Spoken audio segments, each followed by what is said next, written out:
Mesdames et messieurs, bonsoir. Alors, ravi de vous revoir aujourd'hui dans la dernière demi-journée consacrée à notre programme. L'avantage de passer en tout dernier, c'est que d'abord l'audience, il n'y a que les plus intéressés et les plus intéressants qui restent avec nous. Donc ça, c'est le premier avantage. Le deuxième, c'est qu'on n'a plus aucune contrainte. Donc on va vous garder jusqu'à 20 heures. Mais parce qu'on a des calibres avec nous cet après-midi, je suis très heureux d'accueillir avec moi dans ce panel sur une thématique très à l'air du temps. On va parler d'intelligence artificielle dans la supply chain.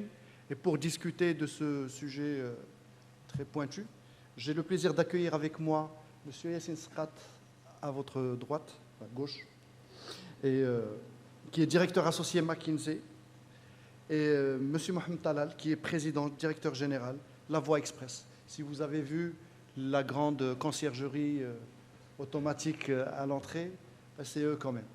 Donc, pour arriver tout de suite dans notre sujet, vous avez remarqué qu'il y a, on va dire, 3 ans maintenant, de nouveaux mots-clés sont commencés à arriver dans notre quotidien. Si je dis dans la salle, est-ce que vous utilisez ChatGPT une fois par semaine?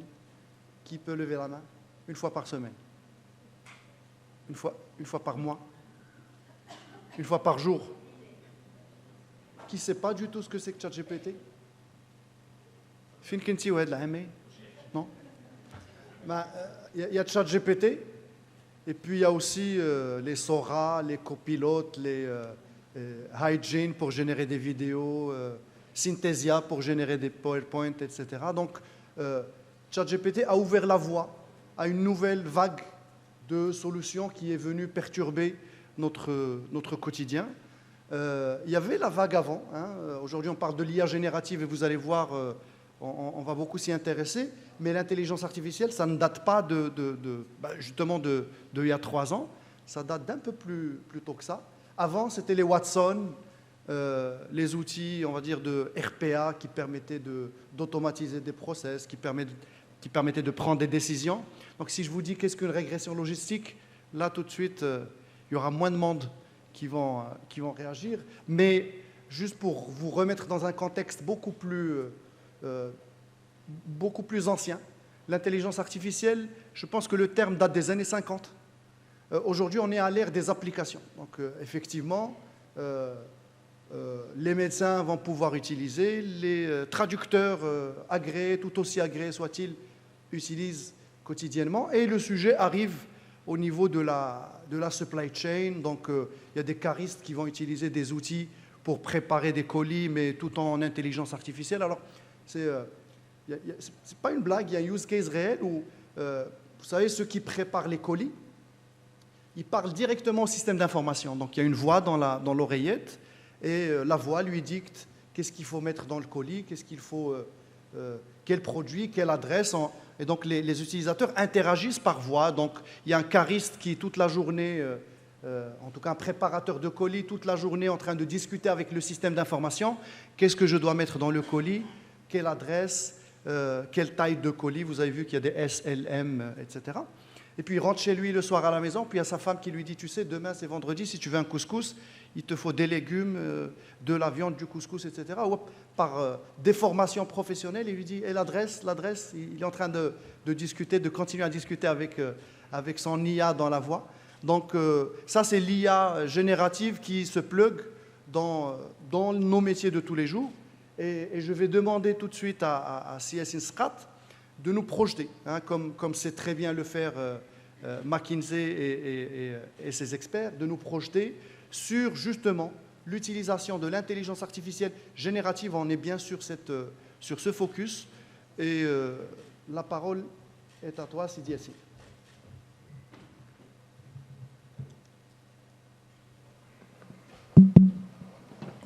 Bonjour à tous. J'aimerais d'abord commencer par vous remercier pour l'invitation. Un grand merci aux organisateurs et aux sponsors de faire en sorte qu'un tel événement puisse avoir lieu pour fédérer le secteur. Je m'appelle Yassine Sqat, j'étais associé au niveau du cabinet McKinsey et j'ai eu la chance de diriger pendant 7 ans notre activité de transformation digitale et analytique dans la région. Donc, et un des sujets, effectivement, que nous avons beaucoup touché est un sujet de l'intelligence artificielle chez beaucoup d'acteurs industriels et de supply chain. Et si vous le permettez, je vais vous proposer une approche assez inverse de ce que fait un consultant, plutôt que de faire beaucoup de beaux discours et de très belles slides, de plonger directement dans le concret, en vous montrant concrètement un exemple. Au final, qu'est-ce que c'est que l'IA dans la supply chain dans un cas concret? Et donc vous allez le voir, effectivement, en particulier l'IA générative, lorsqu'elle rentre dans la supply chain, lorsque un circuit supply chain est digitalisé et IAisé, si je peux me permettre, de bout en bout, quand on arrive à prévoir la demande d'une manière assez exceptionnelle, prévoir la planification, le flux logistique le plus optimal, la gestion logistique jusqu'au pricing, certains éléments incluent même le price dans la supply chain, nous arrivons à des choses assez exceptionnelles. Donc, et ça, je vous permets de vous montrer un des cas d'usage qu'on appelle une tour de contrôle d'IA. Qu'est-ce qu'elle arrive à faire? Alors, j'espère que le son va marcher.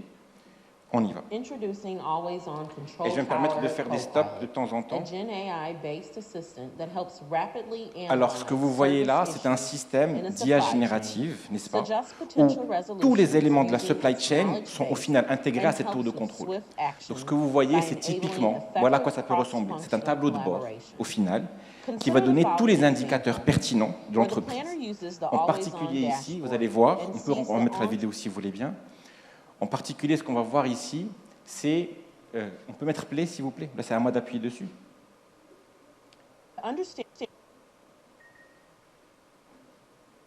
J'essaye. Donc, l'OTIF, c'est le pourcentage de la production qui est fait dans les temps et dans les quantités requises. Vous voyez ici, l'OTIF, il est de 84%, 84,9%. Là, l'entreprise dit « OK, 84,9, mais l'objectif est à 90 ». Donc, on tape dans le chat « Quelle est la région qui a le plus bas OTIF ?» Ils vont dire « Tiens, c'est la région du sud-est ». Et là, la question va être « Mais quelles sont les raisons? Quelles sont les raisons de ce manquement par rapport aux objectifs ?» Et donc, l'IA générative va pouvoir prendre toutes les causes en question et venir apporter la solution. C'est-à-dire, voici les raisons qui ont été le plus à l'origine de ce décalage. Et on voit en numéro 1, c'est le fait que la production, l'adhérence au planning de production n'a pas été aussi performant qu'attendu. Et donc là, l'IA générative, elle donne le résultat, elle vous donne le résultat, elle permet de voir quelle région, mais en plus, on peut même jusqu'à aller expliquer pourquoi. Et pourquoi, une fois qu'on a dit pourquoi, on lui a demandé, s'il vous plaît, donnez-nous le produit pour lequel cette cause a été le plus souvent remarquée. Et ils vont nous dire, tiens, c'est ce produit 20326. Tiens, un 20326, alors pouvez-vous du coup nous dire toute l'historique de ce produit-là, 20326, entre ce qui aurait dû être produit et ce qui n'a pas été fait depuis les 2 dernières années. Et on va du coup directement sortir les diagrammes qui vont montrer ce décalage entre la production historique et ce qui a vraiment été produit. Et ensuite, on se dit, tiens, est-ce que vous pouvez nous dire du coup le décalage, pas seulement pour ce produit, mais pour tous les autres produits? Et tout cela, les amis, c'est sans qu'il y ait un modèle derrière ou quoi que ce soit. C'est des questions-réponses. Donc, une des choses que permet de faire l'IA générative, c'est collecter toutes ces données d'un seul coup. Et on ne va pas développer 25 modèles, un modèle pour chaque cas d'usage, mais un seul modèle qui va intégrer tous ces cas d'usage et surtout la manière dont nous allons interagir. Du coup, pour pouvoir construire ces données, ça peut être des modèles Excel ou des requêtes SQL. On va poser les questions, comme si on en allait parler à quelqu'un, et avoir d'un seul coup, toutes les causes, les faits, mais aussi les manières pour pouvoir y répondre. Donc là, on a demandé quelles sont les manières pour pouvoir y répondre, et il nous a donné.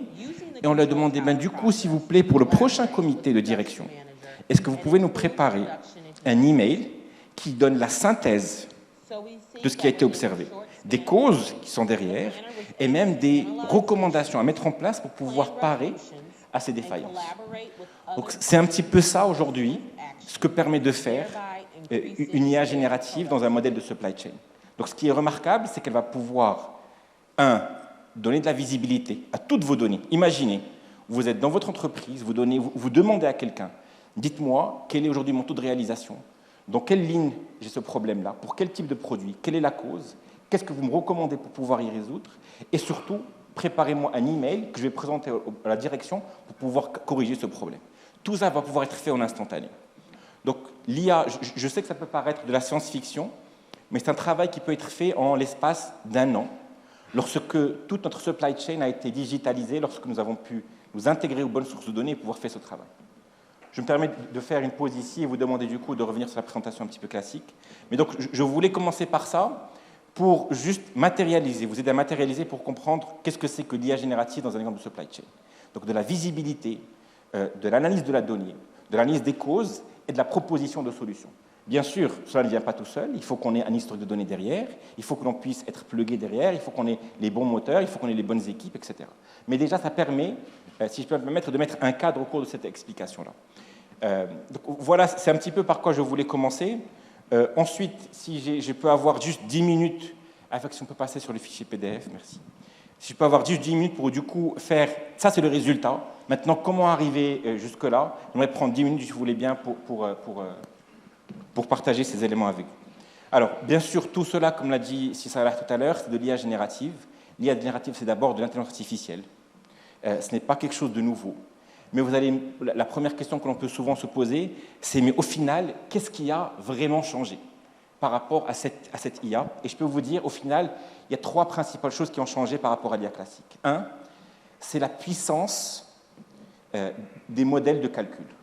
Les modèles qu'on appelle les modèles neuronaux, ou voire même les LLM, ce sont des modèles qui sont immensément plus performants que les modèles d'IA classiques, parce qu'un seul modèle va pouvoir intégrer tous les types de calculs au niveau d'une entreprise, un seul, les données qu'il va pouvoir intégrer, les types de données vont être beaucoup plus diverses.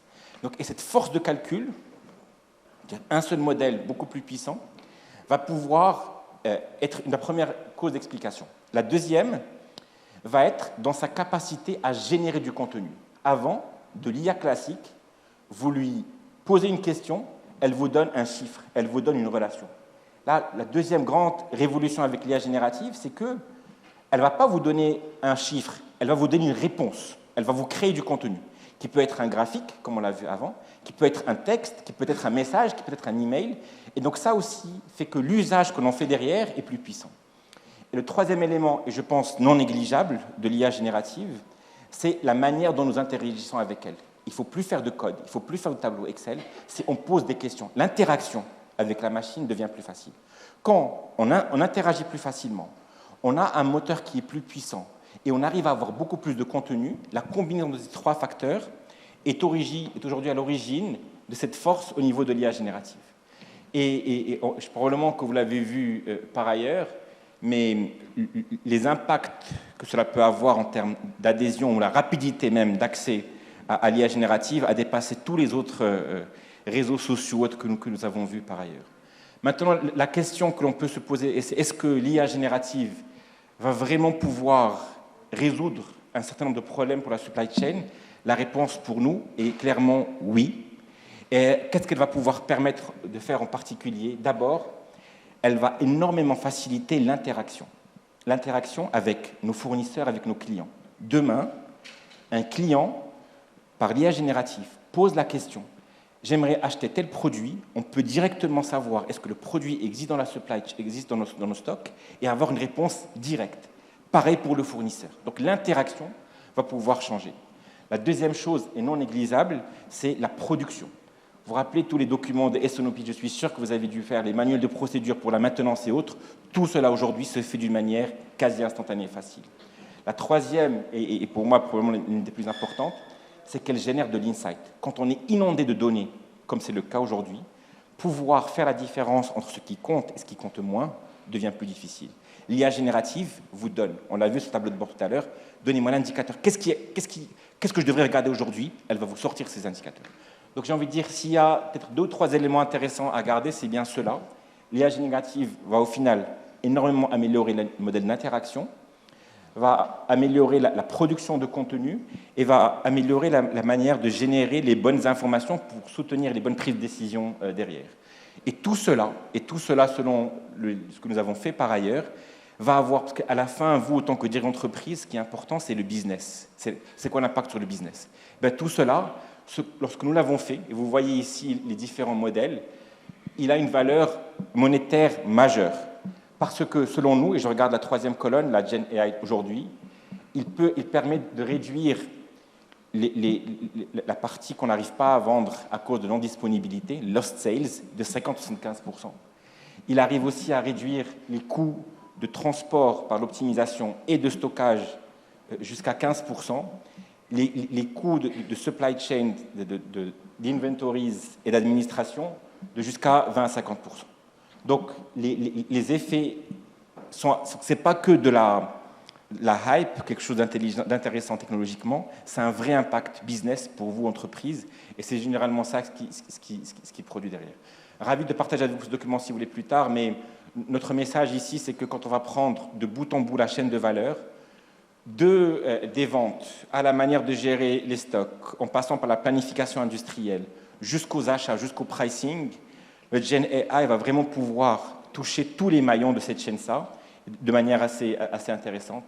Et je disais tout à l'heure, et je vais même me permettre de définir sur ça si vous voulez bien, on peut en parler des jours et des heures sur comment l'implémenter, mais c'est vraiment ces 4 exemples et ces 4, on va dire, catégories de cas d'usage, avec quelques exemples en particulier. Au niveau de tout ce qui va être, on a dit, outside stakeholder, donc les intervenants externes, l'interaction avec eux, là, c'est comment est-ce qu'on interagit avec nos clients, comment est-ce qu'on a une visibilité directe sur les stocks pour pouvoir faciliter des prises de commandes, et la même chose avec nos fournisseurs. Comment demain, on va pouvoir, au niveau des documents, tout ce qui est, et je le vois, c'est un nombre de mes clients, l'énergie passée à produire au respect de ces documentations est faite de manière quasi instantanée. La troisième, c'est tout ce qu'on a dit, on va dire, d'insight, quand on regarde de bout en bout la chaîne de valeur, une capacité à extraire les informations pertinentes qui vont permettre les bonnes décisions derrière, vont être des cas assez intéressants d'implémentation. Tout cela, bien sûr, se décline parce que ça ne fait du sens pour un dirigeant d'entreprise que s'il a un cas réel. Il y a une vingtaine de cas d'usage, étape par étape de la chaîne de valeur, où cela peut être implémenté, où cela peut générer du business.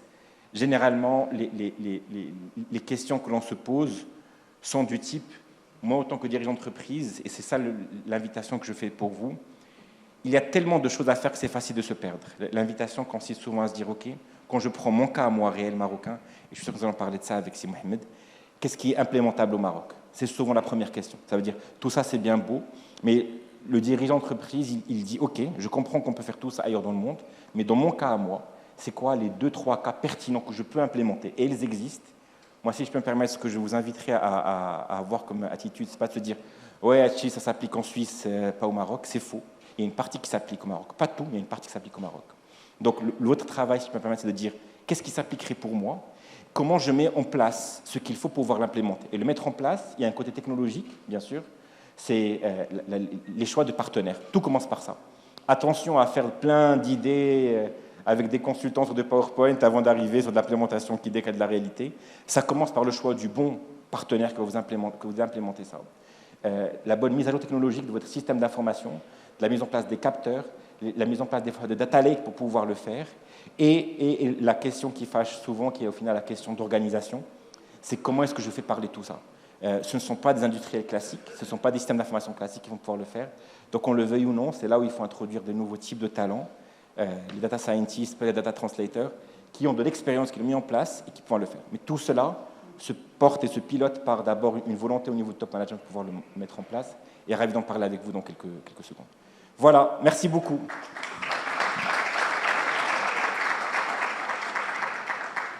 J'espère que je n'ai pas été trop long. Très bon sur le timing. Super. Alors, justement, pour discuter de tout ça, je vais inviter Yassine de rester avec moi dans le panel et Si Mohamed Talal de me rejoindre. Merci pour les use cases. En tout cas, ça nous projette dans un monde futuriste, mais on va voir comment y arriver. Vous avez touché un sujet qui est très important, qui est la data. Bien évidemment qu'on a ce mode d'utilisation de l'IA générative qui est plutôt de l'IA, on va dire, je ne sais pas si on peut la classer de stratégique dans l'entreprise, mais avant d'arriver à ce niveau-là, il y a des IA beaucoup plus tactiques qui permettent de prendre des décisions, de faire des projections annuelles, multi-annuelles, de traquer, investiguer dans les données de l'entreprise pour répondre à des questions, pour aider à répondre à des questions. Et donc, la question que je vais commencer par poser à Sir Mohamed Talal, d'abord, jusqu'où on est loin ou proche de ce que des exemples qu'on a vus avec CSI. D'accord. En tout cas, merci pour l'invitation. Merci Logismed, Sibrada et toute l'équipe. En tout cas, ça fait très plaisir d'être là aujourd'hui. Je vais essayer de passer derrière Yacine, mais il est tellement bon que c'est difficile après de venir, surtout sur le plan théorique, pour essayer de le suivre. Moi, je vais être un peu plus terrain. Mais je vais me comporter en chef d'entreprise. Un chef d'entreprise, en fait, c'est un capitaine de bateau qui est en mer et il navigue. Il ne maîtrise pas nécessairement la météo. Il y a des vents, il y a des rafales, il y a des houles, donc le bateau peut se retourner. Donc, quelque part, en fait, l'entreprise est soumise à des contraintes exogènes. Les problématiques endogènes, l'entreprise les maîtrise. Quand il y a des problèmes en interne, il peut mettre en place des process, trouver des solutions. Mais quand c'est des paramètres exogènes, là, on est soumis à un environnement extérieur. Exemple, on va prendre la période Covid. L'entreprise, il y a 3 événements exogènes qu'elle ne maîtrise pas, sanitaires. Quand le Covid est arrivé, ça a été un choc. Donc, il y a eu un problème de résilience de l'entreprise. La résilience, c'est la résistance au choc. D'accord ? Donc, quand il y a un choc qui arrive, qu'est-ce qu'on fait ? Le Covid est arrivé, beaucoup d'entreprises ont fermé, et on a mis la clé sur la porte parce qu'ils n'ont pas anticipé, ils n'ont pas été capables de prévoir cet événement, ou du moins de l'anticiper, et même si on ne pouvait pas le prévoir peut-être, mettre en place des systèmes qui permettent justement de rester vivant, ou alors de maintenir l'activité de l'entreprise, ou du moins de sauvegarder l'entreprise jusqu'à la sortie de la période Covid. On a également 2 autres contraintes. Vous avez la contrainte énergétique. Le carburant, pour parler diesel et pas parler de baril de Brent, le carburant est passé de 7-8 dirhams le litre. On est monté à un moment à 16 dirhams le litre en diesel. Mais pour les entreprises, ça voulait dire quoi ? C'est-à-dire que les conteneurs qui arrivaient de Chine, je vous rappelle qu'on est passé de 3 000 $ à 13 000 $ par conteneur en import.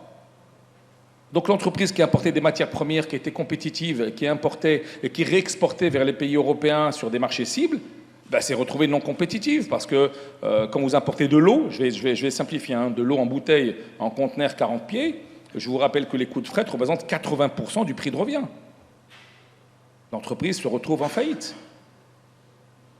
Problématique énergétique. 3e problématique, géopolitique. Qui avait prévu la problématique Ukraine-Russie ? Personne. Cela a impacté automatiquement les approvisionnements en blé, comme tout le monde le sait, en carburant, et automatiquement ça impacte l'entreprise dans vos prix de revient. Parce qu'une entreprise, heureusement et malheureusement, je dis heureusement pour nous les opérateurs parce que ça nous fait du business, mais il y a une logistique amont et une logistique aval. Et la logistique amont et aval, elle est soumise à toutes ces problématiques de contraintes exogènes que l'entreprise ne maîtrise pas. À partir de là, comment faire pour pouvoir garder l'entreprise en état, qu'elle puisse évoluer dans une mer en agitation, sans nécessairement maîtriser la météo. Et c'est là où on arrive effectivement à l'intelligence artificielle. On parle de machine learning, on parle de deep learning. Je vous donne un exemple tout simple.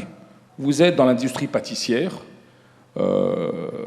vous achetez du blé sur marché local, en importation, mais qu'est-ce qui définit la règle import ou export ? En fait, c'est la disponibilité de la matière première.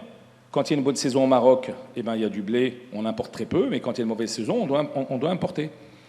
Mais maintenant, à quel coût vous allez l'importer ? Comment est-ce que vous allez maîtriser tout ça ? Aujourd'hui, il y a des modèles qui vous permettent, de manière prédictive, d'avoir des cartographies en fonction des régions dans le monde, d'accord, où vous avez du blé en excédent ou non en excédent, qui intègrent également toutes les contraintes et qui vous définissent a priori de manière assez anticipée dans le temps s'il y aura une disponibilité du blé ou non.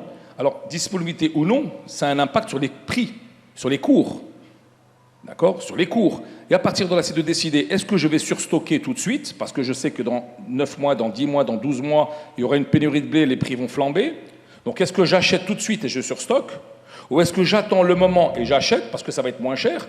Et là, vous avez une problématique. Donc, 1, est-ce que vous surstockez ? Ou 2, est-ce que vous devez mettre en place des couvertures avec votre banque pour couvrir vos importations ? Ou alors couvrir le risque de change, donc faire des swaps, d'accord, sur la monnaie ou sur les taux. Tout ça, c'est des arbitrages.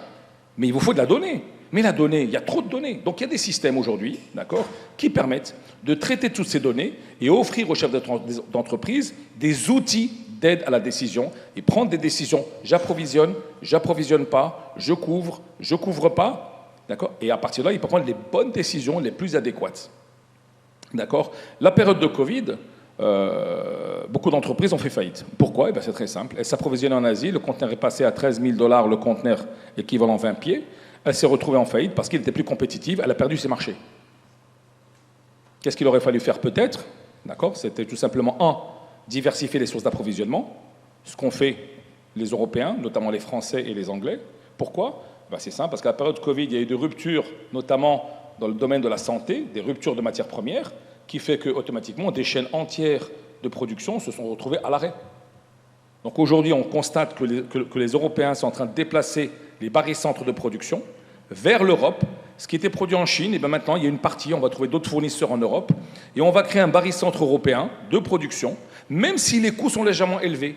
Parce qu'au final, l'arbitrage, c'est quoi? Pour une entreprise installée au Maroc, par exemple, c'est est-ce que je m'approvisionne en Europe, et je vais dire une bêtise, cette bouteille va me coûter 10 dirhams plus 2 dirhams de fret, ou est-ce que je vais m'approvisionner en Asie, elle me coûte 7 dirhams rendu Casablanca, mais avec aujourd'hui 1 dirham de fret. Je dis très bien, je prends l'Asie. Mais si demain le baril augmente, eh bien vous avez peut-être 7 dirhams de fret, 7 dirhams pour la bouteille, mais le fret va passer de 1 dirham à 5 dirhams, vous allez vous retrouver à 12. Quand en Europe, vous serez beaucoup moins cher parce que la distance à parcourir, c'est juste les détroits de Gibraltar. Et finalement, votre source d'approvisionnement la moins chère va être le côté européen. Et à partir de là, donc, il y a des systèmes qui vous permettent, grâce à des cartographies, grâce à des cours, grâce à des corrélations avec d'autres modèles, qui vous permettent d'avoir des outils d'aide à la décision et d'anticiper. Et l'avantage du machine learning, c'est que c'est de l'apprentissage en IA. C'est-à-dire qu'en fait, d'année en année, les événements se passent et vous renseignez le système, vous renseignez par l'événement réel, et lui, derrière, met en place des modèles et des courbes d'apprentissage qui vous permettent plus ou moins d'anticiper ce qui va se passer. Alors, exemple, quand vous sortez en mer en bateau, ben, il est bien de savoir que les États-Unis, c'est à peu près par là. Bon, après, où est New York, c'est pas trop grave. On va aller vers les États-Unis, et quand on se rapprochera, on ira à New York. Mais ne pas sortir en mer, la fleur au fusil, et puis dire, bon, on verra quand je serai en mer par où je vais passer. Parce qu'à un moment donné, il faut naviguer aux instruments. Et naviguer aux instruments, c'est avoir des tableaux de bord, des indicateurs, des outils qui vous permettent justement, de manière prédictive, d'accord, d'anticiper et d'être plus résilient. La problématique de l'entreprise est la résilience. Et si elle est très résiliente, ça veut dire qu'elle résiste au choc, et elle doit aussi avoir une grande agilité. Et ça, vous ne pouvez pas l'avoir s'il n'y a pas de la data, beaucoup de data, donc du deep learning pour traiter les bases de données énormes et avoir des informations assez pertinentes, et avoir du machine learning derrière par apprentissage, d'accord, pour pouvoir effectivement anticiper ou prendre des décisions sur le futur. Alors, un petit exemple concret, maintenant on va revenir dans l'entreprise. Un exemple, nous on gère des entrepôts logistiques au niveau de la société La Voie Express pour ceux qui connaissent, donc on a plus de 240 000 m² d'entrepôts en gestion au niveau national, en propre et chez des clients. On a par exemple un entrepôt qui fait 120 mètres de long, 130 mètres de long. Quand vous avez un semi-remorque qui se positionne, il ramène 33 palettes. Quand il ramène 33 palettes, ben, vous savez, un entrepôt de 120 mètres de long, le chariot qui prend la palette, qui va jusqu'au bout la déposer et qui revient, il parcourt 240 mètres. 240 fois 33, vous n'êtes pas loin des 7,5 km à parcourir, par déchargement. Il vous faut à peu près 40 minutes pour décharger un semi. Par contre, si vous déchargez au début de l'entrepôt, vous tournez à peu près à 16 minutes de déchargement. Quand vous faites 300-400 semis-jours, 400 semis fois 30 minutes, regardez le calcul que ça fait en termes de perte de productivité. Donc le système, qu'est-ce qu'il fait?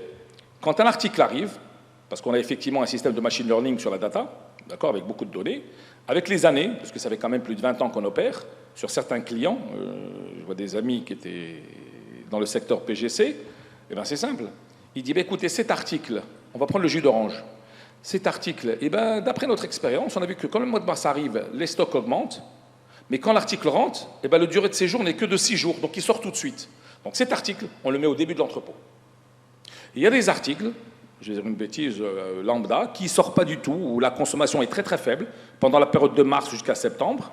Et bien le système, quand les articles arrivent, matières premières, enfin les produits finis arrivent en entrée, et bien le système vous dit, vous allez les mettre au fond de l'entrepôt. Ce qui veut dire que les articles à très forte rotation se retrouvent automatiquement en début d'entrepôt, et à faible rotation en fin d'entrepôt. Aujourd'hui, beaucoup de logisticiens gèrent en statique. Ils disent, moi, c'est une classification A, B, C, avec une moyenne sur l'année. Ouais, mais une moyenne sur l'année, sauf que l'article est en zone A. Peut-être que pendant 7 mois, effectivement, il devait être en zone A, mais pendant 5 mois, il devait être en zone C. Et les gains de productivité sont énormes. Tout à l'heure, quand je parlais de passer de 16 minutes à 40 minutes, vous multipliez quasiment par 3. Si vous vous plantez dans le positionnement de la palette dans l'entrepôt, si vous avez une équipe de 15 personnes, eh ben, il vous faudra 3 fois 15 personnes, ça fait 45 personnes, et ça veut dire des OPEX en plus, des coûts supplémentaires, des délais plus importants pour la préparation de commandes. Donc l'IA, ici, grâce à la data, grâce à l'expérience dans le temps sur les années précédentes, au comportement des produits par rapport aux saisons, il peut définir au jour le jour, à chaque entrée d'article, où doit être positionnée la palette pour optimiser sa sortie et réduire les pertes de productivité. Merci.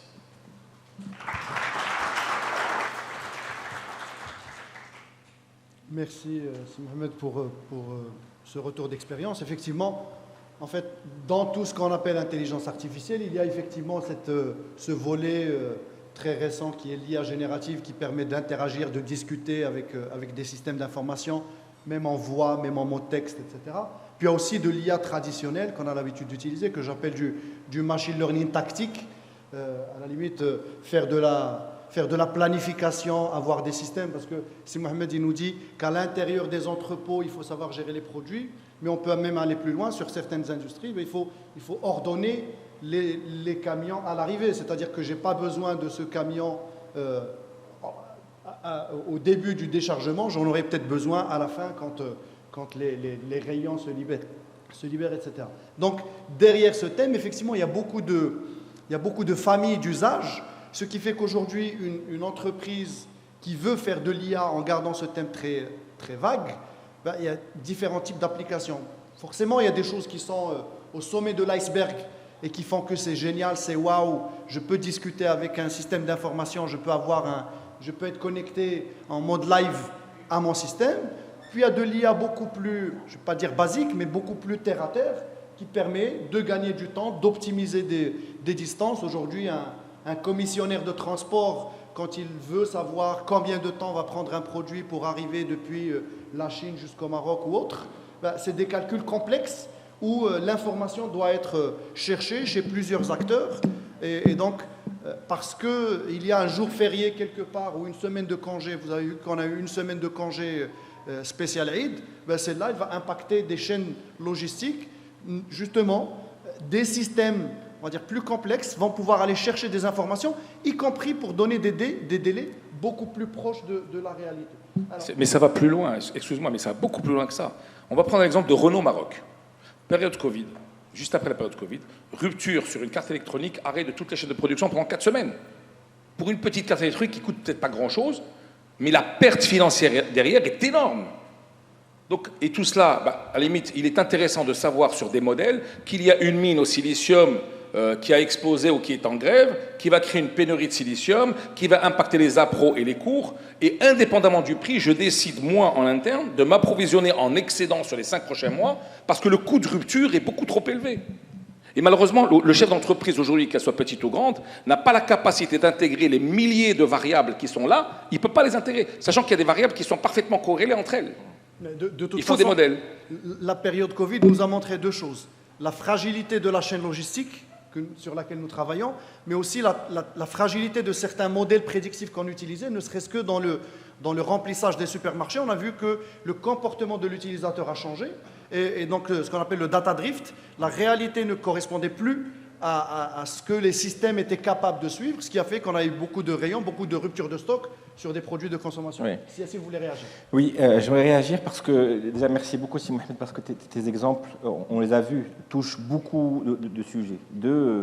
Quel est le bon endroit pour s'approvisionner, à quel est le bon fournisseur, comment mettre mes entrepôts, et quand il y a une perturbation quelque part au niveau de ma supply chain, quel est l'impact et comment je réajuste. Et moi, ce que j'aime, si je peux me permettre, c'est que tous ces exemples-là, on est d'accord, sont extrêmement implémentables pour le cas marocain. C'est-à-dire qu'on est d'accord. Donc, moi, je me permets de prendre ton travail, Salah, je suis son travail en ce moment, et donc de poser la question, toi qui es en contact avec le tissu marocain, quel est ton avis sur le sujet? Je veux dire, est-ce que tu penses aujourd'hui que, moi ce que j'ai compris de ce que tu dis, c'est que oui, il y a un vrai potentiel dans la supply chain au Maroc pour une entreprise. Et est-ce que ce que tu vois, est-ce que l'entreprise aujourd'hui l'utilise et à sa juste valeur? Et sinon, qu'est-ce qui les bloque pour les utiliser suffisamment? Bon, je crois que la journée ne va pas suffire. On va demander à Brada. Bon, je vais être assez rapide. Là, on va aborder un autre monde. En fait, vous avez deux types d'entreprises. On va dire trois. La très petite entreprise TPE qui est au fin fond du Maroc, qui, elle, est totalement déconnectée. Oui. Vous avez ensuite la PME et vous avez la grande entreprise. La PME, malheureusement, le chef d'entreprise, quand il arrive le matin, son premier souci, c'est « Allô, Khadija, j'ai solde la banque, t'as chèque, t'as les impôts. » Enfin, excusez-moi. Voilà, c'est son premier, c'est la trésor. Il commence par la trésorerie déjà pour commencer. Une fois qu'il a fini la trésor, tout de suite après, il passe au commercial, les ventes. Midi, il va déjeuner. Il revient à 14h, les problèmes d'exploitation, il est 16h. Il n'a pas le temps de réfléchir et de penser à tout ça. Il est constamment dans le guidon parce qu'en fait, il est one-man show. Sur tous les sujets qui touchent l'environnement extérieur, c'est lui qui est censé s'en occuper, mais malheureusement, il est préoccupé par son activité intérieure. Il a peu de temps pour s'en occuper. Et il y a la grande structure qui, eux, ont carrément des directions. D'accord ? Pour ne pas citer, par exemple, pour les Hafeid Assaham, il avait carrément une direction d'intelligence économique qui, elle, s'occupait notamment de ces problématiques-là et, en fait, allait chercher de l'information sur le marché, parce que finalement, c'est de l'info. D'accord ? Et tout ce qu'on est en train d'expliquer tout à l'heure d'IA, c'est de la data, mais de la data, elle vient d'où, en fait ? La data, elle vient de phénomènes qui se passent, d'accord, dans la nature, ou au niveau géopolitique, ou au niveau économique. Alors c'est pour ça qu'en intelligence économique, on parle en fait des échiquiers. La théorie des échiquiers, pour ceux qui connaissent, vous avez, on dit qu'il y a un échiquier économique, il y a un échiquier politique, c'est le deuxième échiquier, et vous avez un troisième échiquier qui est l'échiquier social et sociétal. On dit dans chaque échiquier, il faut poser tous les acteurs. Donc sur l'échiquier social et sociétal, ce sont les associations, les fédérations, tous ceux qui agissent au niveau social et sociétal. Vous avez un deuxième échiquier qui est l'échiquier économique. Ben, c'est qui? Ce sont les opérateurs économiques, les concurrents entre eux, sur un marché, y compris étranger. Et vous avez un troisième échiquier qui est politique. Derrière, vous avez qui? Vous avez l'administration, les pouvoirs publics, vous avez Bruxelles, vous avez l'Union européenne, vous avez tous ceux qui peuvent vraiment prendre des décisions politiques à travers la réglementation et impacter. Exemple, l'impact environnemental, je suis désolé, c'est sorti, l'empreinte carbone, maintenant entrée en frontière, taxe carbone, ça c'est une décision qui a automatiquement un impact sur l'entreprise. Donc, quand vous avez ces échiquiers-là, vous avez des acteurs, eh ben, il faut les voir bouger, ces acteurs. Et vous devez vous positionner par rapport à cela et anticiper sur les marchés. D'accord? Et anticiper sur les marchés. Donc, pour répondre à ta question, vous avez des structures comme l'OCP, qui ont même carrément des antennes en France et aux États-Unis. Vous avez les chambres de commerce au Maroc, qui ont des structures d'intelligence économique à l'intérieur, d'accord, qui gèrent ce genre d'infos. D'ailleurs, vous recevez, pour ceux qui sont dans les chambres de commerce, vous recevez chaque semaine un brief sur la presse nationale. Chambre de commerce française qui est avec l'opinion, un article sur la logistique. Alors vous choisissez les thèmes, hein. ADC logistique, un article ici, un article là, un article. Et vous avez de la data. Ça, c'est de la data, c'est de l'info. Et qui impacte votre business. D'accord? Pour ceux qui connaissent LexisNexis, c'est une base de données de 700 000 journaux et revues auxquelles toutes les grandes entreprises sont abonnées, avec un système de traitement, d'accord, de l'information qui vous donne de l'information et de la data au final, et qui vous permet de prendre des décisions et des actions. L'empreinte carbone, je vais terminer là-dessus, qui est un exemple. Qui sont ceux qui l'ont anticipé? C'est ceux qui ont eu l'information il y a 3 ans, 4 ans. Attention, alors on est en train de réfléchir sur des projets de loi par rapport à l'empreinte carbone, parce qu'effectivement, on va pousser les gouvernements à prendre des décisions pour renouveler les parcs et mettre en place des voitures électriques. Et les entreprises qui vont exporter vers le marché européen devront désormais payer une taxe carbone si l'empreinte carbone est trop élevée. Ben, l'entreprise marocaine qui a anticipé, je vais citer une entreprise que je connais personnellement au Maroc, heureusement qu'elle l'a fait, sinon aujourd'hui elle ne serait plus là, qui est un ami, c'est une grosse entreprise de confiserie. Il a constaté ça, à l'époque j'étais vice-président de la CGEM, il a constaté cela, qu'est-ce qu'il a fait? Il a dit, oh mince, l'empreinte carbone. Il a calculé ses prix de revient, 40% de mon prix de revient, c'est de coût énergétique. D'accord? Au Maroc, notre kilowattheure, il est carboné. Pourquoi? Eh bien parce que malheureusement, 80% de l'électricité produite au Maroc est encore des centrales thermiques. Et l'émission carbone de centrales thermiques, c'est 1060 grammes d'émissions carbone par kilowattheure produit. Alors qu'en France, comme ils sont au nucléaire, on parle de 9 grammes par kilowattheure produit. Donc d'entrée de jeu, l'entreprise marocaine démarre amputée. C'est fini. Donc il est parti, il est sorti de Casablanca, il a acheté un grand terrain, il a mis des panneaux solaires avec un système de stockage par énergie frais, frigo, et il se produit à 90% sa propre électricité. Ce qui permet d'exporter lui aussi décarboné aujourd'hui et de rester compétitif. Et je crois que l'an dernier, si Ali, on avait fait la conférence ici, il avait présenté un tableau, tu te souviens, où il a montré qu'il était mieux classé. Donc l'information est extrêmement importante, mais dans l'information, il y a également énormément de données qui doivent être traitées pour que l'entreprise puisse prendre ses décisions. C'est très intéressant ce que vous dites, Sitalal, mais là, en fait, on est sur de l'information qui est traitée par l'humain. Donc, il y a effectivement de l'intelligence économique humaine. Et c'est pour ça que, dès le départ, j'ai dit, dans l'intelligence artificielle, ce qu'on appelle l'intelligence artificielle, il y a effectivement des choses qui peuvent ressembler à ça. Mais là, typiquement, on a besoin d'humains visionnaires qui anticipent sur des lois. Vous avez des entreprises spécialisées qui ne font que ça. Elles vous donnent la quintessence. À travers l'information, elles vous traduisent ça en données. Prenez exemple, prenez les salles de marché. Qu'est-ce que vous avez dans une salle de marché? Vous avez des personnes devant des écrans qui prennent des positions, et vous avez des écrans au-dessus avec les informations qui tournent en continu. Ils traduisent l'information qu'ils sont en train de voir en action sur les claviers. Oui, ils prennent des positions. Et la position qu'ils prennent, c'est celle que vous voyez, vous. D'accord? Et c'est à partir de ça que vous prenez des décisions. Pour ne pas citer, j'étais chez un ami qui est un grand minotier au Maroc. Je rentre dans son bureau, c'est 3 écrans, il n'y a que des chiffres qui tournent, et à côté, il y a un grand écran avec des indicateurs, et il prend ses décisions sur ces indicateurs. Donc il a des modèles qui tournent. Il y a des Marocains qui bossent avec ça aujourd'hui, dans la minoterie.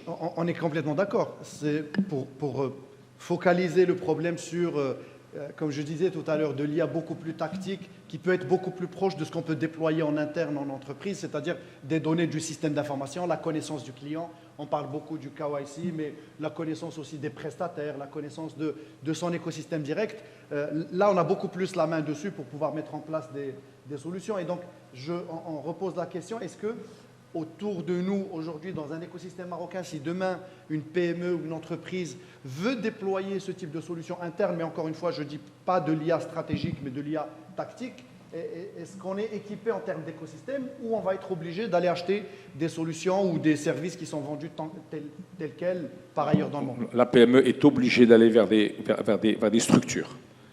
Pourquoi je dis structure? Parce que ça ne suffit pas d'avoir l'outil. Il faut l'outil et la capacité de la traiter, de prendre la décision. La PME n'a ni le temps, ni les moyens de le faire, ni les équipes pour le faire.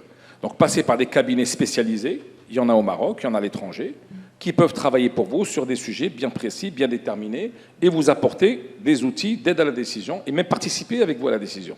D'accord? Les grosses structures, telles que l'OCP, que je connais assez bien, ils n'ont pas besoin de ça. Ils ont tout ce qu'ils font en interne. Ils ont des antennes aux États-Unis également qui font que ça. Parfait. Alors, est-ce que je peux me permettre moi, de mon avis, je trouve que le problème, il est ailleurs. En fait, je suis convaincu, et je pense que ça a été dit, qu'il y a un vrai potentiel de l'IA pour la supply chain, mais je n'ai pas l'impression aujourd'hui que les dirigeants, comme tu disais tout à l'heure, les PME, mais aussi d'autres, ont conscience de où se trouve le potentiel. Parce que moi, si j'ai envie de faire le travail pour dire je vais investir, je vais contacter ces structures, je vais mettre en place des choses pour pouvoir le faire, encore faut-il que je puisse commencer par comprendre fine où est-ce qu'il y a du potentiel à gagner pour moi. Et je pense qu'aujourd'hui, et la bande passante des dirigeants, mais aussi le cas, n'est pas toujours évident. Et si on veut aller vers de l'action, pour moi, la première étape, c'est celle-là, c'est de comprendre, moi, en tant que dirigeant de PME, j'ai besoin de comprendre qu'est-ce que ça me rapporte et, et où se trouve le potentiel pour que ça me rapporte.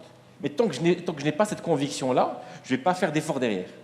Mais justement, je vous pose la question maintenant en tant que consultant. Est-ce que vous avez constaté que les questions des clients changent? Est-ce qu'aujourd'hui, on a justement cette mouvance qui cherche à s'intéresser à l'IA, ou est-ce que ce n'est pas encore le cas? Les gens cherchent encore des missions à l'ancienne, on va dire. Je vais être très honnête, encore très peu. Encore très peu, à part les 2-3 organisations qui ont été citées plus tôt. Aujourd'hui, ça reste des sujets de café, pour dire je fais, je regarde, truc, mais très peu vont jusqu'au bout. Par contre, ceux qui l'ont fait bien ont eu des vrais impacts. Aujourd'hui, j'accompagne une entreprise au Maroc, c'est vrai, sur une question de supply chain compliquée, qui, en fonction des cours, peut choisir un modèle de production plutôt qu'un autre. Et le fait d'optimiser et de prendre en compte ces variables du coût final, des coûts de production, des coûts des intrants, ça peut avoir un impact jusqu'à 10 à 15% de rentabilité supplémentaire.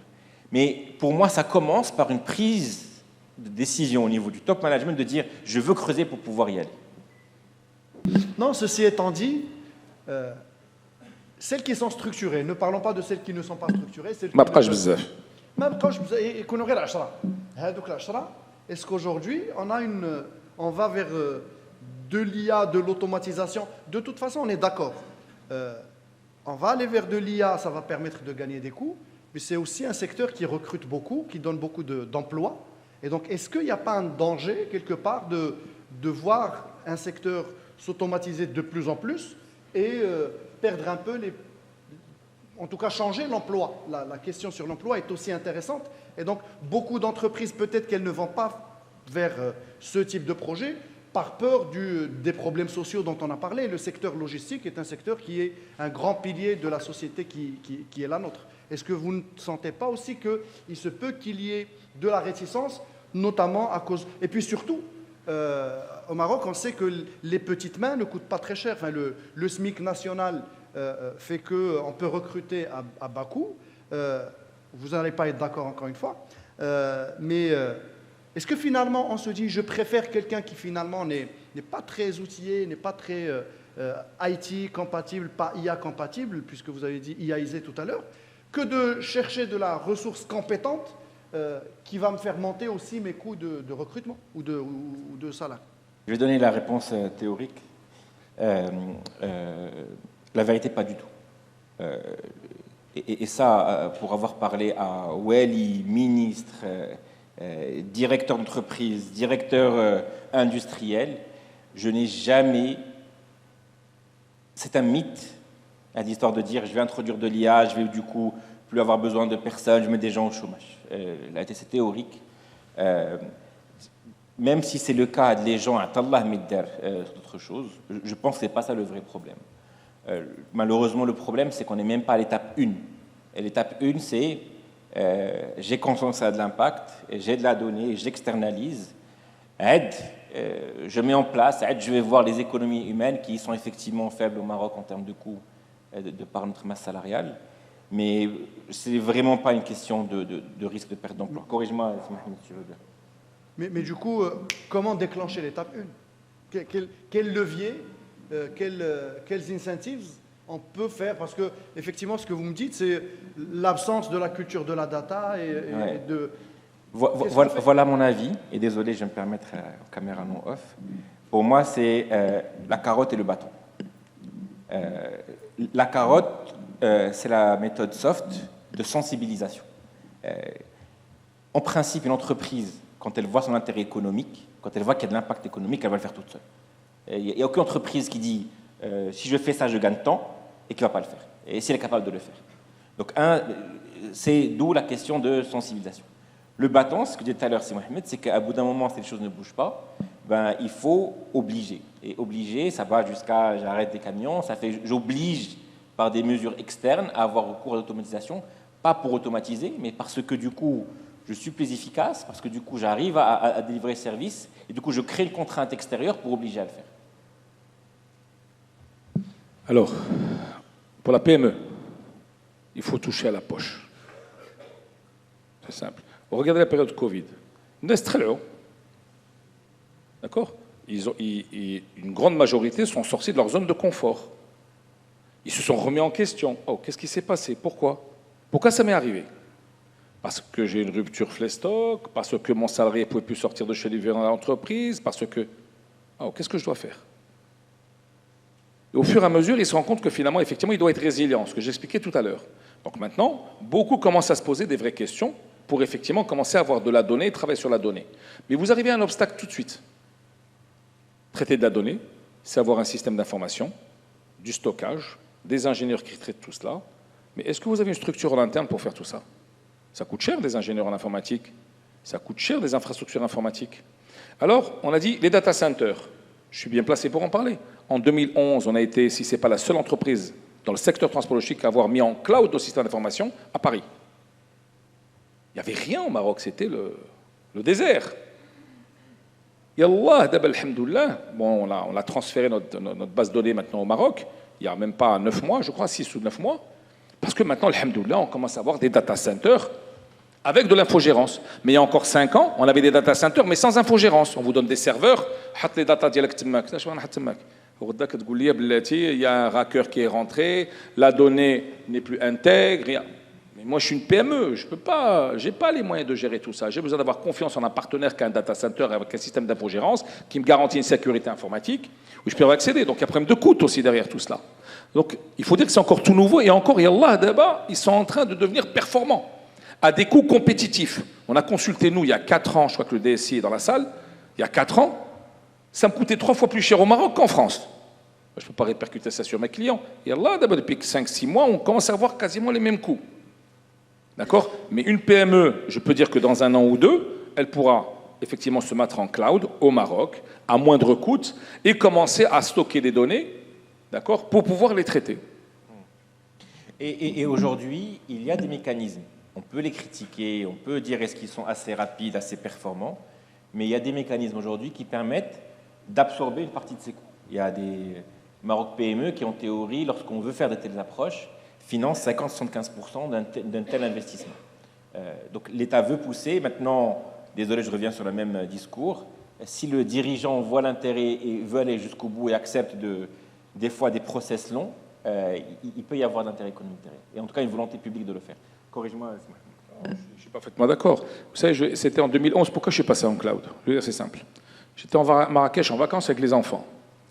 Et on parle, me dit, ah, et putain, alors, sachant que 2 ans après, j'avais fait un super investissement, 4 millions de dirhams, avec des baies, des serveurs, vous savez, avec ça s'allume en vert, en rouge, on est tout content. On dit, putain, on se croirait dans Star Trek, hein, pour ceux qui connaissent Star Trek, ceux qui ont mon âge. Super salle, on était fiers de notre salle informatique. Hein. Il y avait une 40aine de serveurs hein, quand même, hein. C'était pas mal, c'était une belle structure. Et puis on m'appelle, on me dit, c'est Talal, on est désolé, mais et c'est pas une blague, hein, je suis très sérieux.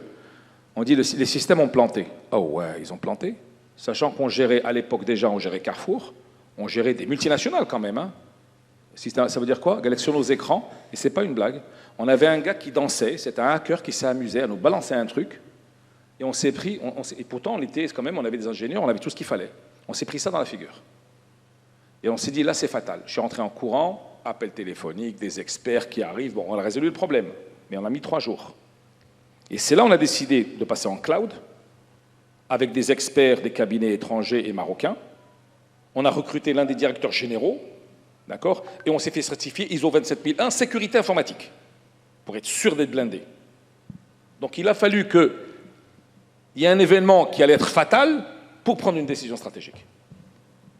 Je pense en tout cas, pour revenir au phénomène Covid, si Covid est passé par là, et si même Covid n'a pas réussi à convaincre les PME de se digitaliser et de passer sur des systèmes autres que le système humain, qu'est-ce qu'il faudrait d'autre? Parce que l'État aura bon, effectivement, mettre la carotte et le bâton. Et même si Covid est passé par là, qui nous a montré que pour des soucis de déplacement, pour des soucis de X ou Y, de continuité, de plan de continuité, quand il y a quelqu'un qui part à la retraite, ou quelqu'un qui décède, ou qui tombe en panne, qui tombe malade, si même ça n'a pas permis aux PME, aux TPE, j'en parle même pas, de comprendre que le digital est une vraie valeur, parce qu'avant de parler d'IA, on va parler juste de digitalisation des process, de dématérialisation quelquefois des procédures, et puis peut-être aussi une migration vers le cloud.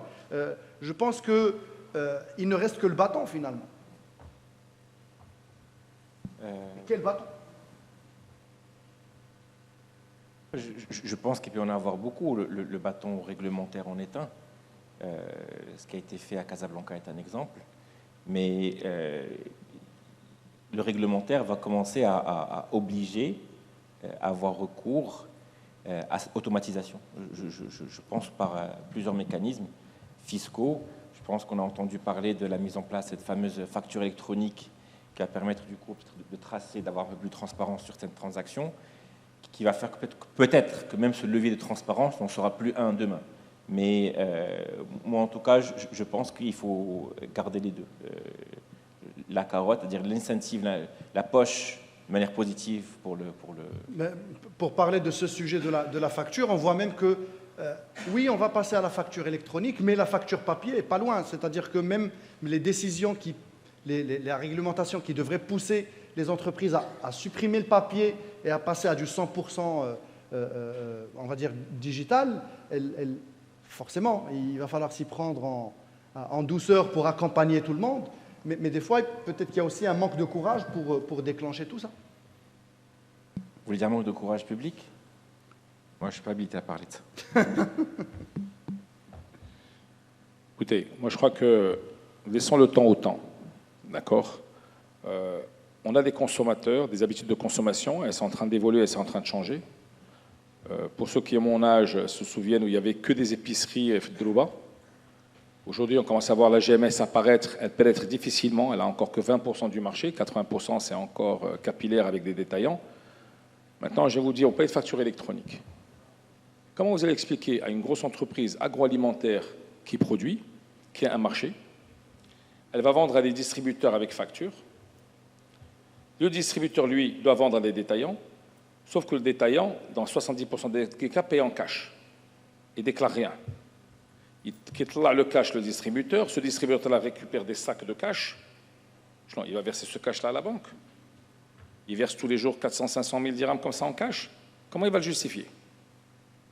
Alors après lui, ce cash-là, il le remonte au producteur. Le producteur, ce cash-là, il ne sait pas trop quoi en faire, donc il trouve des artifices. Donc on est dans un modèle aslan morné. D'accord? Comme ce qui a été fait pour les camions à Casablanca.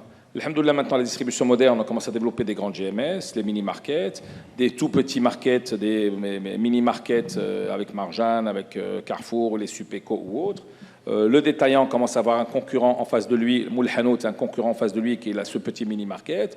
Les consommateurs, les jeunes d'aujourd'hui, vont plus vers le market que vers le Moul Pisserie. Et je crois que petit à petit, les habitudes de consommation vont changer. On sait que Moul Pisserie, effectivement, qui m'a smat le barh, et c'est vrai qu'il y a le carnet, le crédit, et ainsi de suite. Mais alhamdoulilah, maintenant, il y a des modèles qui se mettent en place pour donner des crédits à la consommation, qui est une alternative à Moul Hanout. Je crois que ce sont toutes ces actions-là qui vont permettre à l'ensemble des opérateurs de rentrer dans le moule, d'accord, de la conformité, d'accord, et de pouvoir déclarer tous les systèmes. Parce qu'en fait, quand vous donnez de la data et vous rentrez sur des systèmes, vous tracez, ça y est, c'est terminé, tout est tracé. D'accord. Et pour l'entre-chef d'entreprise, qui malheureusement doit faire une petite partie en black, ne peut pas faire autrement. Moi, je connais une multinationale, d'accord, avec qui j'ai travaillé pendant des années, elle faisait 30% en cash. Et on ramenait à chaque fois des sacs de 500, 600, 700 000 dirhams en cash. Et beaucoup plus. Entreprise connue, même marocaine.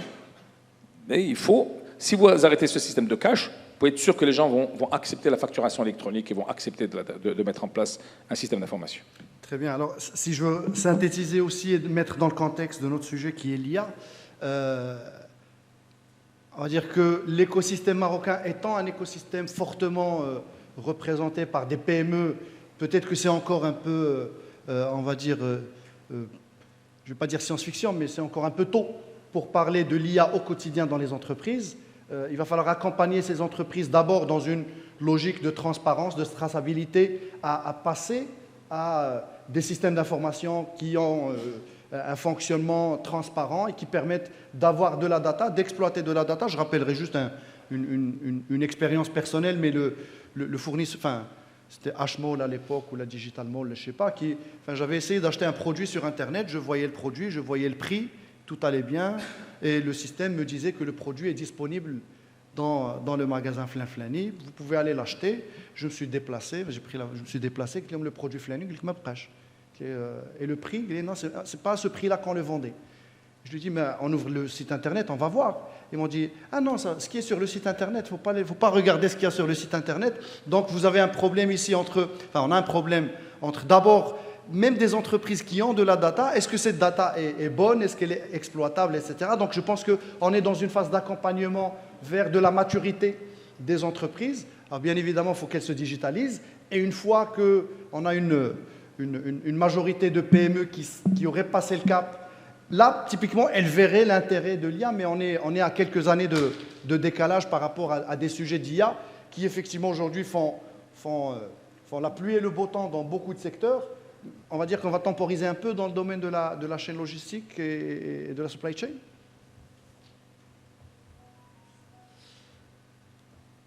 Pour moi, on va dire que, pour être honnête, elle ne va toucher qu'une minorité d'entreprises aujourd'hui. que pour les autres, honnêtement, on va laisser le temps au temps, comme disait Si Mohamed, mais avec, pour moi, un besoin d'agir des deux manières. Une sensibilisation au niveau des dirigeants sur le potentiel, mais pas une sensibilisation philosophique, concrète. Comprendre, moi, je suis une entreprise d'emballage, de transport, que ce soit où je trouve le potentiel pour moi, et à un moment donné, un accompagnement par l'État, que ce soit financier, mais aussi réglementaire pour pouvoir accélérer ça. Très bien. Alors, pour rester dans les délais de notre panel, je pense qu'on a un peu brassé les sujets importants et on va ouvrir la session à quelques questions du public, si on peut en avoir, si vous en avez. On peut en prendre une ou deux, trois, peut-être maximum. Et on va les prendre par lot, donc une, deux, trois questions, on les traite et on passe à plus de questions s'il y en a dans la salle. Je vois des mains levées, première rangée. Un micro, s'il vous plaît, pour la salle.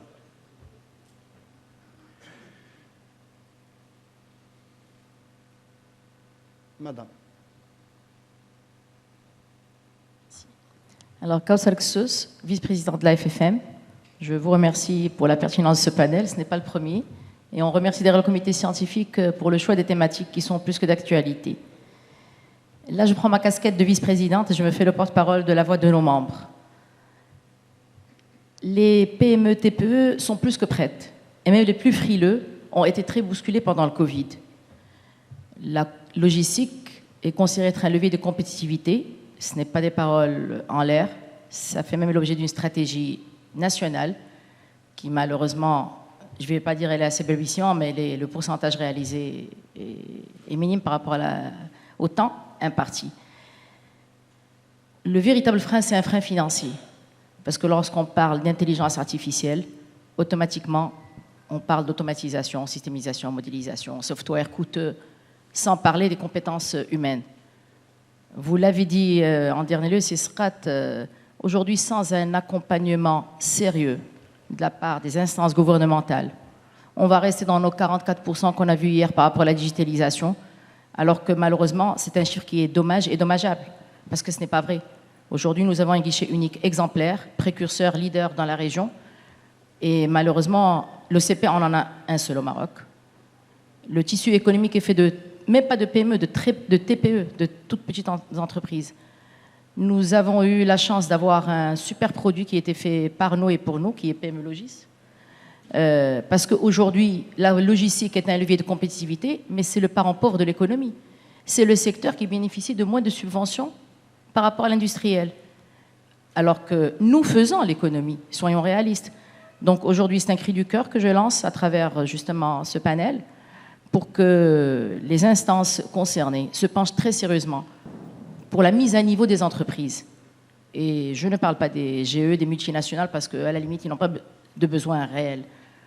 Aujourd'hui, nous nous devons de faire justement, et là, l'Observatoire est en train de travailler dessus, je l'espère du moins, pour pouvoir sortir des statistiques réelles par rapport à un constant du niveau dans lequel s'inscrivent les opérateurs logistiques, freight forwarder, exploitants de warehouse et toutes les activités connexes et annexes de la logistique. Donc nous demandons ouvertement à Msharafi de redynamiser ce PME Logis ou une autre nomination, parce que sincèrement, les freight forwarders, en tout cas qui sont membres de la FFM, sont demandeurs. Ils ne demandent qu'à se développer. Et de plus, notre activité s'inscrit à l'international. Donc, on est dans l'obligation de respecter les normes internationales, les best practices. Et tout cela ne peut pas se faire avec la bonne volonté. La bonne volonté, elle est là. Le courage est là, l'audace est là. Les moyens devraient suivre. Merci. Merci à vous. Le micro juste à côté, 2 places à côté. Bonsoir et voilà, merci beaucoup pour l'organisation de cet événement qui reste un événement unique pour la supply chain. C'est une fête carrément de la logistique et la supply chain au Maroc. Donc, par rapport à la maturité de la PME, je vais essayer d'arrondir un petit peu le coin, si Mohamed, et dire que bon, l'entreprise, la PME marocaine, il y a certes plusieurs vitesses et plusieurs volontés à l'intérieur des différents secteurs économiques. Donc, de par mon expérience dans tout ce qui est PME, agro-industriel surtout et logistique, il y a de grandes volontés de se moderniser. Maintenant, les niveaux de maturité sont différents, je crois. Et il y a ceux qui ont pris conscience à travers un certain nombre, ou bien la compétitivité de leur marché, ou bien à travers la concurrence étrangère, ou bien à travers un certain nombre de contraintes réglementaires, comme la contrainte carbone maintenant qui a poussé tout le monde à aller vers la décarbonation. Je crois, au niveau de la compétitivité, va pousser les gens à avoir du numérique chez eux. Je crois que l'expérience Covid a poussé pas mal d'entreprises, où nous avons fait un pas géant par rapport aux PME, d'aller vers le numérique, d'aller vers la digitalisation. Bon, approximative, il y a ceux qui ont fait de pas qui sont très importants, ceux qui n'ont pas très bien réussi les choses, mais je crois que c'est des niveaux de maturité qu'il faudrait qu'on travaille et qu'il faudrait accompagner. Je crois que les pouvoirs publics ont un rôle très important, et j'adhère à ce que Mme Gsous a dit tout à l'heure, pour encourager, pour financer, pour aider la PME, pour aussi, si vous voulez, encourager la PME à travers l'aide financière, etc., à avancer, et aussi à travers la sensibilisation. Je crois que nous sommes là pour sensibiliser aussi à travers ce panel, à travers d'autres manifestations qui sont organisées au niveau de la supply chain, au niveau de la logistique, pour avancer, peut-être doucement, mais sûrement. Voilà. Merci beaucoup. Si tu permets, je vais Kautar ou Halim, ils connaissent bien le sujet. Kautar, les logisticiens sont tous prêts. Parce que de par la nature de leur activité, ils doivent être digitalisés, informatisés. Ils n'ont pas le choix. C'est ou ça, ou alors ils ferment. Ils n'ont pas le choix. Ils sont connectés à la douane, ils sont connectés à Portnet, ils sont connectés aux compagnies étrangères. C'est de la data qui se transmet, qui revient. Ils sont prêts. Ce sont les industriels qui ne sont pas prêts. Et quand ils ne sont pas prêts, ça ne veut pas dire qu'ils ne sont pas prêts au niveau informatique. Ils ne sont pas prêts de partager la donnée et la mettre à l'extérieur dans des serveurs puissants pour traiter la data et faire de l'intelligence artificielle et l'utiliser comme outil d'aide à la décision. Ils ont leur système interne avec leur propre serveur en boucle fermée, on met khrouch, ou khrouch. Même la clé USB, on ne peut pas télécharger des données. Donc il y a cette peur de garder la donnée, mais tout le monde a de l'informatique dans l'entreprise. Mais maintenant, de là à s'ouvrir et à mettre ces données dans des systèmes extérieurs, parce que faire de l'IA, c'est du traitement de données. Il faut des puissances de calcul relativement élevées.